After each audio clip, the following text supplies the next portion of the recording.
I may be biased, but I think the rule of law is something that needs to be looked at quite carefully. I think the laws exist in all of these markets to allow for a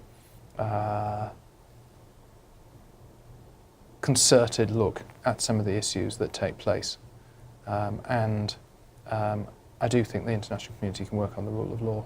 I think countries can be encouraged to enforce the legislation that they've put in place.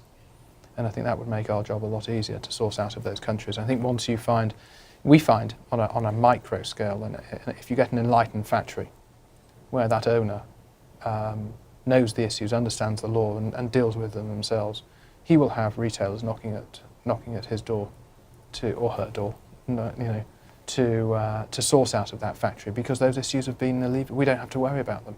I think if you looked at that on a country level, if that were the case as well, you could see a great deal of investment. Conversely, if people don't do it, some companies have found countries too hard to deal with because of the reputation involved, and they've pulled out. And that's disappointing, because ultimately we're all about the workforce. In terms of if you look at corporate responsibility, it's about protecting the worker in the factory, in our supply chain.